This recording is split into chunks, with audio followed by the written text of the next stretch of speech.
Hey everyone, and welcome to episode 10 of That Gives Me Anxiety. 10 episodes, can't believe it. Coming off another great weekend where we had some friends down from New York visiting us. Whenever you have someone visiting you from out of town, it feels like you're taking a staycation, right? Like you're going to that restaurant that you drive by or you've talked about or thought about. And that's great because Jamie and I haven't lived in Charleston for long, so we're really getting out there and checking it out a bit more. Though it also means that we can definitely take some time away from drinking. My gosh. The anxiety, mid 30s anxiety that comes with drinking. It's off the charts. Start thinking about everything you've ever said. Remembering your least finest moments or your worst moments. I could have just said that. Jeez, can't even talk. And the only thing you can do about it is just like a scary movie, tell yourself it's not real. It's not real until it passes. Just like covering your eyes and telling yourself it's not real while watching a horror movie. But yeah, still a lot of fun. I can't believe that Labor Day is already here. Gosh, I really, really, really don't want the summer to be over. It's been so fun.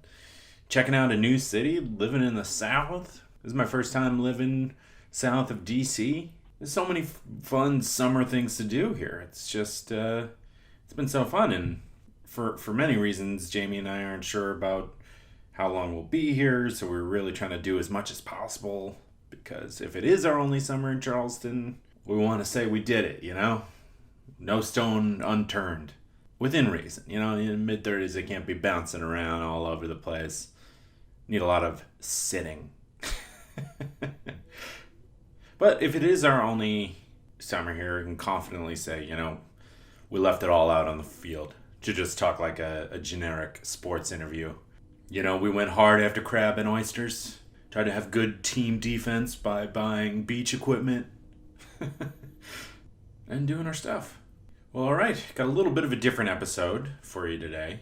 Instead of our anxiety being caused by something and talking about that thing and joking around, we're going to do an episode on something that can be helpful with anxiety. In this case, we're going to talk to Lucianna Silvestri about yin yoga. Personally speaking, this was like the start of my yoga. I was connected with Lucianna through a friend, actually Jamie Lilo, who was in the Universe, End of the Universe episode.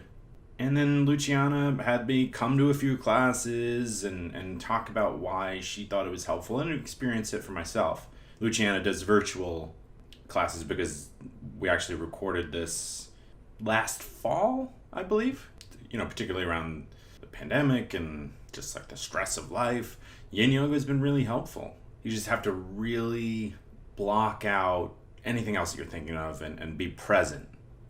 Because I've done the times where you're doing it and it's just not, you're thinking about everything else, and it works better as you listen to what your body's telling you and try to go deeper if you can, deeper into the stretch. But I'll let the expert Lucianna explain. Before we get to that interview, I just want to remind you to, if you're liking the show, please remember to rate and review it. Do that on Apple Podcasts, Spotify, wherever you're listening. And to check the show out on Facebook, Instagram, Twitter, and YouTube. We're on all of them. All right, let's get to Lucianna and start talking about yin yoga. As always, thank you so much for listening. Enjoy.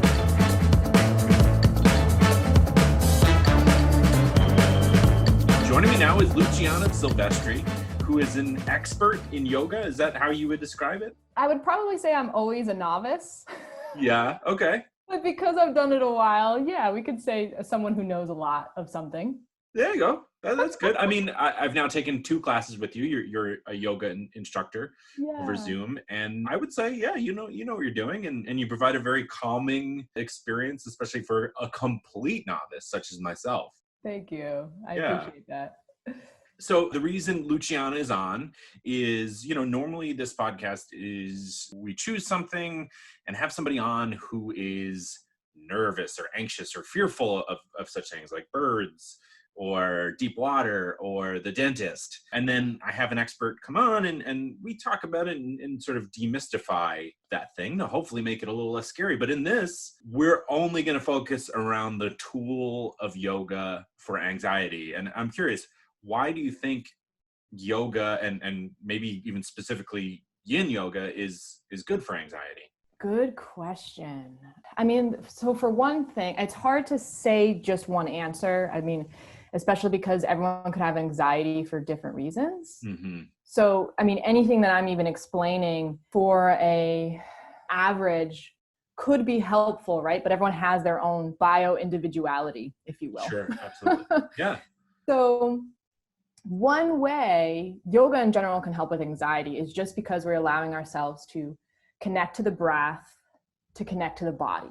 Mm-hmm. Because so often when we do experience anxiety, it takes us away from the breath, it takes us away from the body. Almost like as if we're all up here in our brain, completely locked away. Yeah. Exactly. But here's the thing, like on the flip side, depending on where the anxiety is coming from, maybe listening to your breath is only going to make it worse.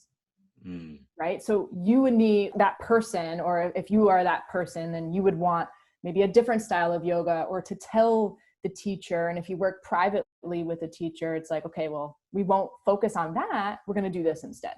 Because you don't want to also make it worse. Right. Absolutely. You and I have been going back and forth for a while to figure out maybe coming on this podcast or the other about death. And we ended up having a discussion about yin yoga, and you had me try it, which was very interesting. And to provide the listeners, I came into this class anxiety 12 out of 10. My dog had his second surgery for his leg. I had just talked to my parents about telling them I'm not coming to Thanksgiving. And of course they were upset, and that just makes you a little bit crazy temporarily. And I had been to the DMV. I can't even count how many times really. So especially in COVID times, the DMV is rough anytime. But moral of the story is I came into this class anxiety out of 12. And I have to say, by the end, I felt wonderful, right? Wow. I really felt wonderful. It did exactly what you're describing, getting out of my mind and into my body. And so I'm curious how. Oh, good question. So I think those are all going to be good questions. I'm probably just going to get excited at every single Well, I feel good whenever you say that's a good question. It's like, as the interviewer, I'm like, oh, great. Cool. First and foremost, I mean, of course, it depends. I can't speak for all yin teachers again, but I'm just going to reference my teachings of yin yoga and the way that I enjoy teaching it and the way I enjoy practicing as well, right? So when we talk about coming into the poses, and in case you're listening and you haven't done yin before, you're on the ground and you know, or on your yoga mat or on the floor comfortably in different stretches, and you're in shapes.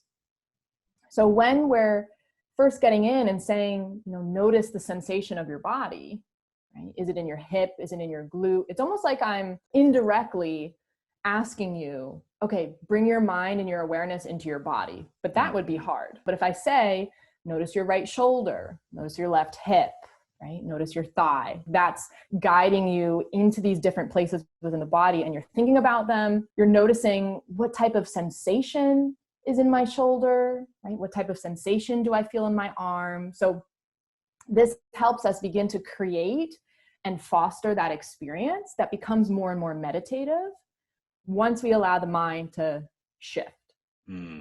Absolutely. Yeah. Another thing that you did, I mean, I guess it's important to point out that with yin, you're really holding the pose for quite a while. And your instructions obviously get us set into the pose, but then it builds, right? One thing that you repeated was to stay on the line between comfort and discomfort. And so you're constantly finding that, right? So not only am I being placed in my body, I'm now actively trying to go deeper into my body. Yeah. I'm so glad you remembered it. I usually say the word edge. Let's find our edge. Okay. But I mean, I like listening to it the other way. I'm like, oh, line is a pretty good one too. So there's so many ways to describe it. But yeah, so we usually call that our edge in yin. We're saying, you know, to find that place between comfort and discomfort, because we're not completely relaxing, because that would be restorative yoga. And if you've ever taken restorative, or if you've ever taken restorative, you're on pillows and you're on blankets, but you're using them to stay calm and just relaxed in the floating of the shape. In yin, we're still using props, but we're supporting our forehead or we're supporting our arms so that we can actively stretch and uncoil the fascia, which is the tissue within our body. Yeah, that's something I definitely want to ask you about, but I don't want to cut you off if you had more to say. Thank you. Because I'm going to get to your point about the edge. Okay, good. So, but yes, then we'll go back to fascia. In terms of the edge, right? So because we're not completely comfortable like restorative, we're beginning to find that resistance. And our resistance builds as we find our edge. We don't want to surpass the edge because that's pain and then we're going to hurt ourselves. So this idea of, maybe going deeper, but sometimes it's just going to be exactly where you are. Sometimes it's going to pull back from the edge. It's not always the sense of going further. Yeah, I definitely did at times. But to further make the point, I mean, every time you would say it, I felt like I was finding a new level of comfort or discomfort, right? As I would push and you fall deeper. It's almost like falling into a pool unexpectedly, and then there's another pool and another pool deeper, and you're escaping your mind in a bit. Yes. And that might also be one of the ways we describe going deeper, because we might not actually be stretching deeper, but because we're becoming more aware of our body, we're intuitively and intellectually and emotionally arriving into deeper levels of the body. Yeah. Or like you can figure out if I move my leg just slightly to the right, or there's just little ways to play and learn about. Yeah. Yes. 100%. So even though you're holding poses, I feel like it's still a very active pursuit. Yes. 100%. It's active in terms of communicating with the body or you listening to yourself, right? What is the body asking for? Do you want to move the leg over there? Do you want to stay put? Do you need more support or less support? So there's this conversation occurring that we don't really realize, but that's what's happening. Right. Yeah. Okay. Getting into, is it fascia? Am I saying that right? Fascia. Or I guess you could say fascia or fascia, however you want to pronounce it. I'm from New York, so it's a fascia hot dog coffee. My voice tends to head in that direction. Fair. What is that, and why is that something that's not really talked about outside of, the only times I've ever heard it mentioned have been in yoga or I did a cupping session once in a video for Cheddar, which was also wonderful. Cool. Yes. And that's another way to interact with fascia. So to your point, I don't know. I think because the rest of, wait, did you finish asking your question? Did I cut you off? I did. It was long and rambling, but yeah. No.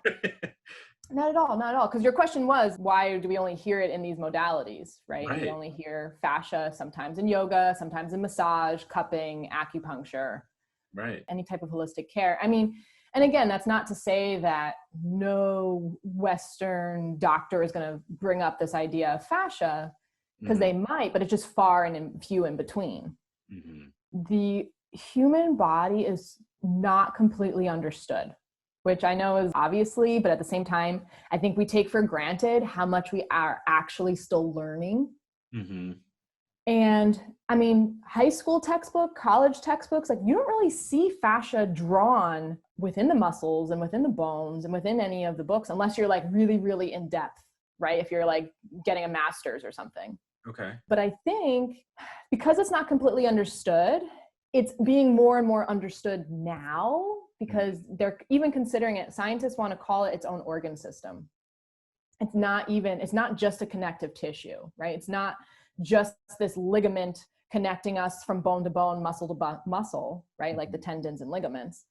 It's carrying our entire physical body in one degree. And then in the other degree, all of our nerves live within our fascia. So there's so much to understand that I think as we're learning about it, maybe just other modalities who kind of have that, I guess, open-mindedness, right, to include it within their conversation.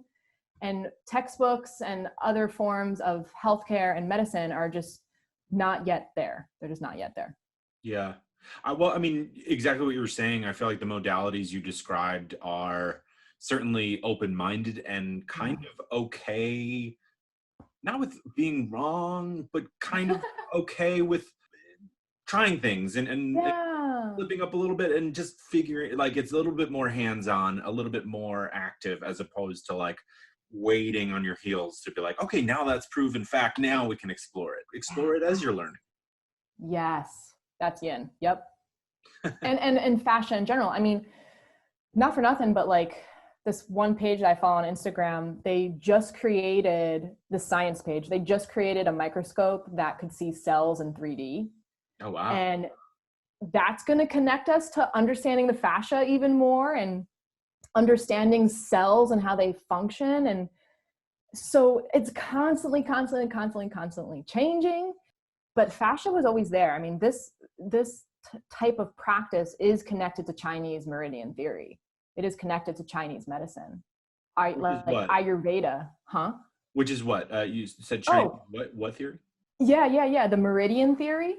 Yeah, I don't know what that is. Oh, cool. So the channels within our body, also called meridians, we could use, for example, like acupressure points, or the points that an acupuncturist would use when they put the needles in you, right? To place at those particular areas. So they're following those lines and those channels and avenues within the body that lead to different organs, which is the fascia. So the medicine in China and all of its history, the medicine in India and all of its history, these cultures already knew of fascia and learned of fascia and taught it and have practices to heal the fascia, and the health of the fascia is the health of the body. Okay. So we use that and cupping and just massage, like it's all there. It's all there. Yeah. Well, okay. So we've discussed what fascia is. Now, what are we trying to do with it? Are we trying to stretch it? Are we trying to, as you said, heal it? What are we trying to do with it in yin yoga? Oh, that's so cool. Okay. So we're trying to do so much. Which way do I want to take this? That's every question. I'm like, okay, which avenue? Like I have to stop myself. Okay. So just like a deep tissue massage or when you foam roll. Yes. Right. Part of that is to locate the knots within the body. And when we call them knots, that's bounded fascia. We could use that vocabulary even in yin and say we're locating the knots within the fascia, and where we feel that stretch occur, that comfort, discomfort sensation, we're allowing the fibers of the tissue to technically tear.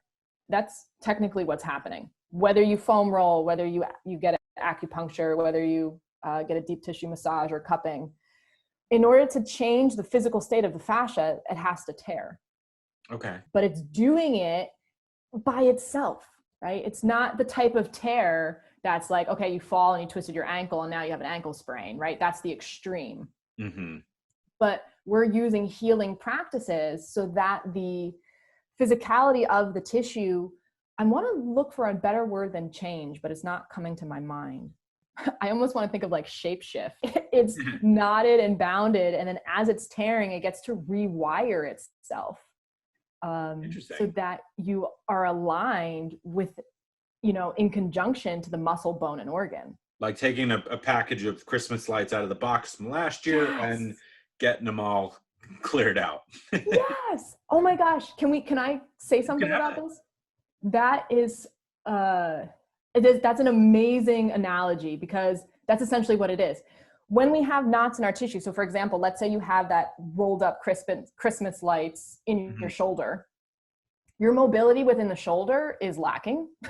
You might not be able to pick up your arm. You might not be able to open the elbow, right? Who knows? But when we stretch that tissue and we allow it to uncoil, your arm is still your arm. Your bones don't get taller, but you acquire all this extra length, and we get to reclaim our space. So I say that a lot when I teach too. We get to reclaim the space, and now there's so much more mobility in the shoulder because we got to release those tied Christmas lights.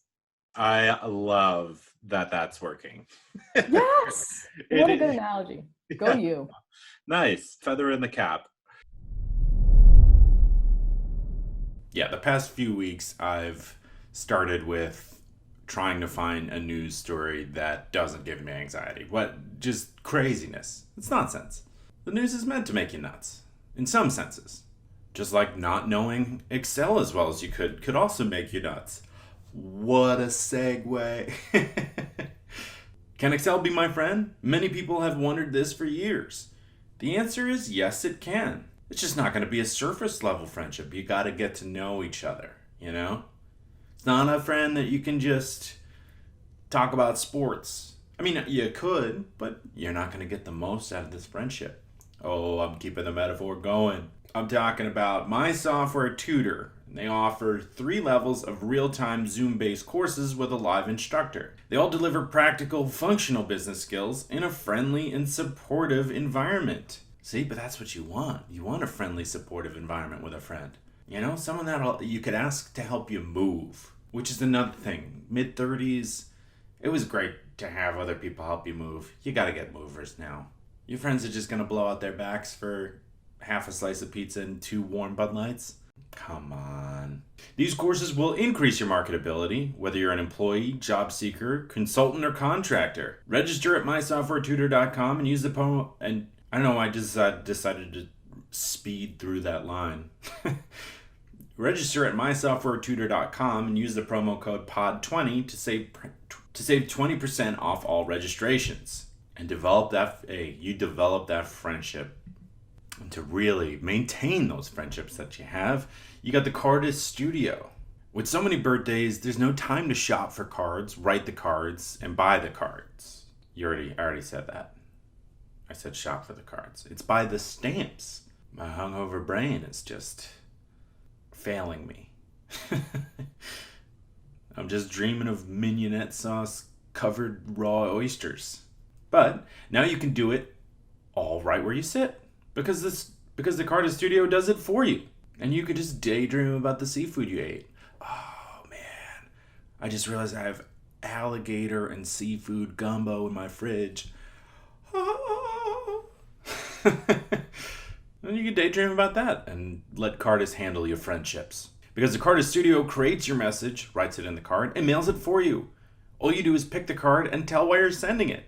No more errands, no more anxiety. Wow. You know, we're working on that part. For a message from your heart but not your hands, sit back and just enjoy your friendships. TheCardistStudio.com. Thoughtful, just got easy. There we go. We're just going to turn into a Make Better Friends and Keep Better Friends podcast. Get Pooh Bear to be my co-host. I think of all the cartoon characters, Pooh was just a stand-up guy, right? He's not forgetting your birthday. He may use Cardist, but he's not forgetting your birthday. I'm sort of pitching yin, or not even pitching it, just opening the discussion to Fair. people who are like me, who hear yoga. You think you have to know the lingo, you have to know the poses. What would you say to someone who's experiencing a lot of anxiety, is looking for a way to help themselves, and maybe interested in yoga, but is a little nervous about jumping in with yin or something else? The first step too is when you do decide to try, right? When you read a description of class, you kind of your first step might be to lean what you're most drawn towards, right? Mm-hmm. So if it is going to be a vinyasa class, then that's what it is. If it's a meditation, do that. If it's yin, if it's restorative, a gentle flow, a slow flow. I mean, you know, if you're going to take that first step to do yoga, the first step would be whatever you're authentically drawn towards, you might try that. Mm. And then once you get your feet wet a little bit, then maybe you dabble in these other practices.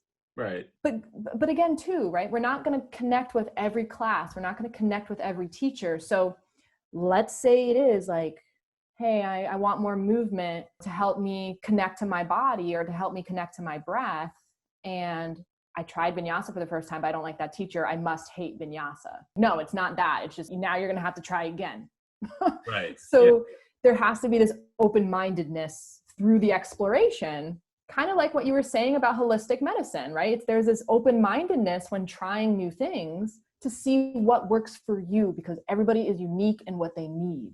Right. Yeah. And any of these things could help you potentially learn what it is you need, right? If you may try yin and say, well, I want to move a little bit faster, and then move to a vinyasa or the like. Right. What do you need that day? What do you need that time? Right. Right. We're cyclical beings, and we're not supposed to just walk on this line, even though society wants us to. there's ebbs and flows. Right. Stay on the edge. Exactly. Yeah.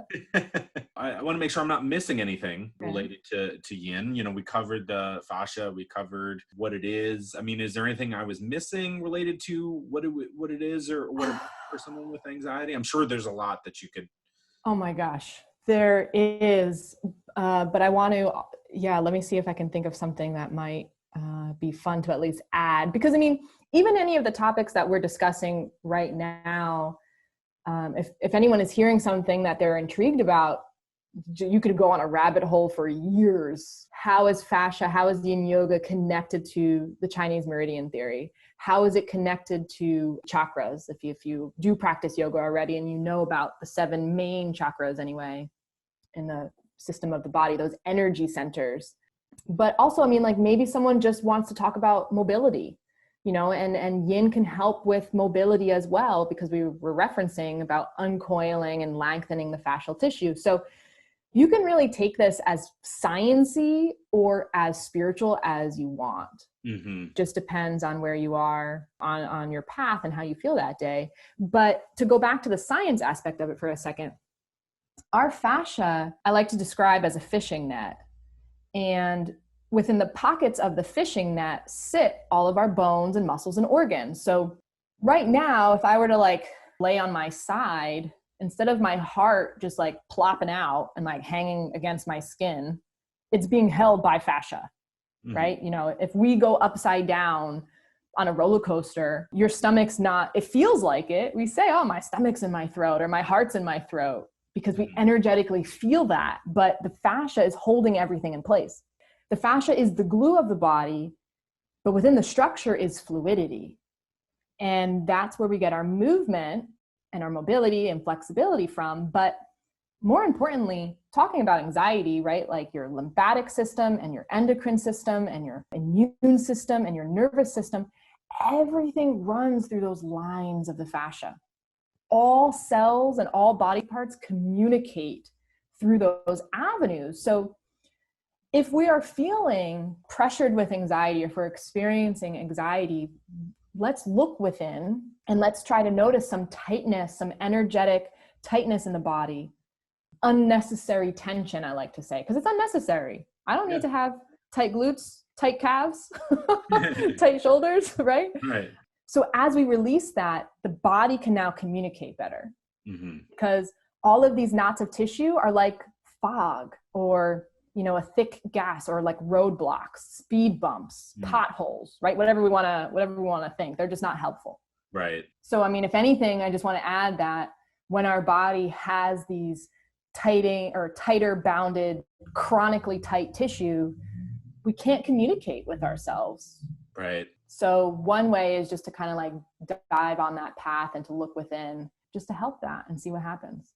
It's so interesting. I feel like this is going to set me down the rabbit hole trying to figure out fascia and stay up till 6 in the morning every night. Yeah, just trying to answer all the questions that I now have.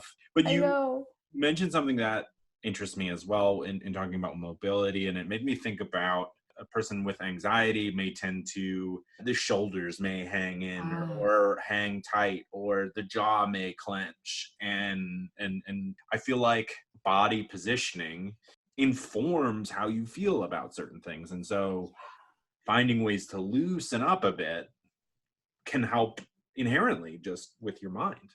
Yes, because we don't realize, or maybe we do, but our minds and bodies are in constant communication all day, right? Even right now in our conversation, I'm not saying it, but my skin right now is really hot. I feel hot in my room. I don't need to say that, but my body is absorbing those senses because of the presence of fascia. Going back to Word of the everything is day, fascia. yeah. Everything is fascia. So, right, because if we get cold, our fascia coils together because now we need to keep warm. And if we're hot, it expands. Mm-hmm. So our bodies are constantly using its sensory systems. Mm-hmm. When we have a conversation with someone, when we walk in a room, we're like, oh, I got good vibes, I got bad vibes. Yeah. That's fascia. And oh my gosh, I can add this one point in case someone wants to know and go down a rabbit hole. But okay, our body's fascia is similar to the fascial system of mushrooms and plants. I don't remember if I told you that. No, you haven't. So That's a big one. that's Well, we big got one. it now. Yeah. So the mycelium, and people might pronounce it differently: mycelium, mycelium, mycellium.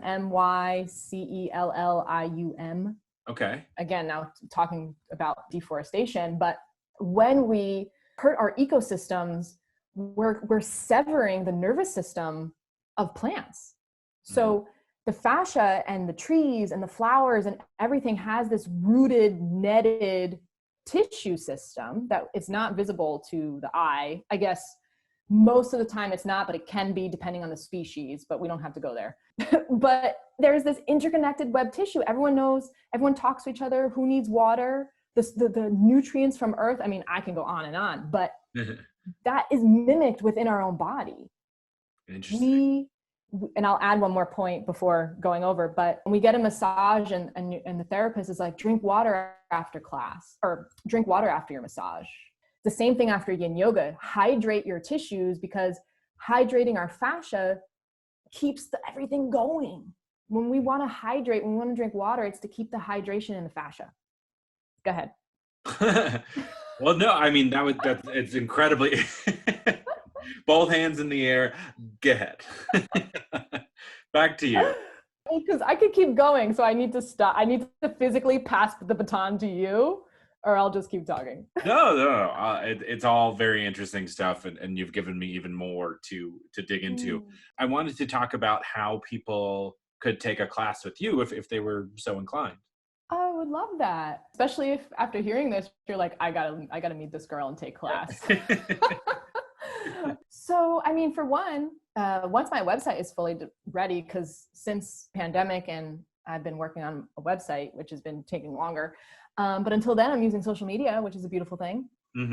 Way to stay connected with everybody. But of course, I can just write out my entire Instagram name, or do I say it now? What is good? Yeah, say it, and then also say your website, because by the time I post this, Cool. your Instagram or your website will likely be live. Fair. Very fair. Okay. So on Instagram, you can find me with the number 7.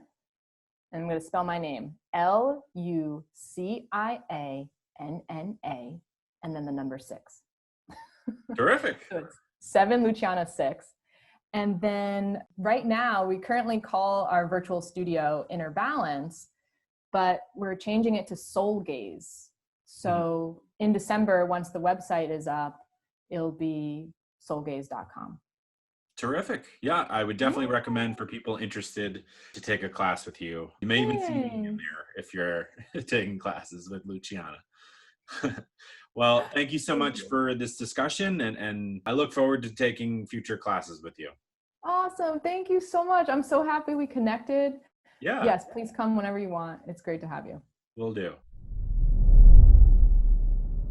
Well, there we have it. Yeah, I wanted to do a few episodes here and there about different things that we can use to help our anxiety outside of therapy, and listening to therapists and communicating with our significant others and friends about our anxiety and mental struggles. So I'm curious to hear what people think. A little bit of an experiment. I want to see if people found that helpful. I definitely want to thank Lucianna, and be sure to take a class with her if you've never done yin, or even if you have and you want to do some virtual classes.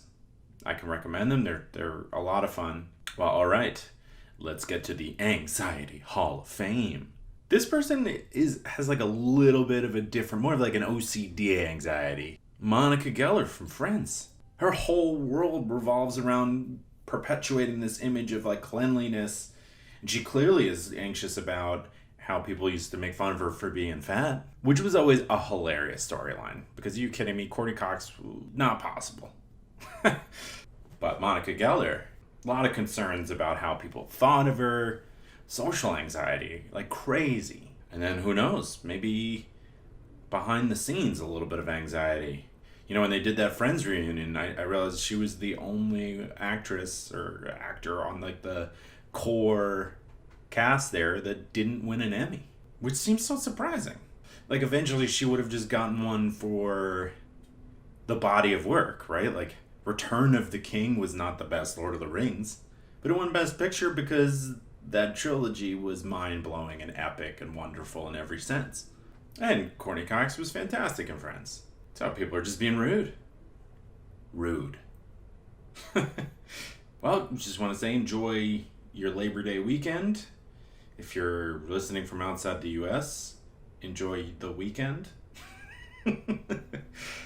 The quote-unquote end of the summer. Unofficial. I think it's crazy. I always thought it was crazy that we just decided that that was the end of summer. The weather decides. I mean, you know, technically September 21st decides. That's when the Earth decides. So why are we shortening summer? Fall will be there. Football. Oh, I just remember that football is coming. All right. Well, on that note, I have some fantasy football things to address. As always, thank you so much for listening. Have a great week, and I'll talk to you on Thursday.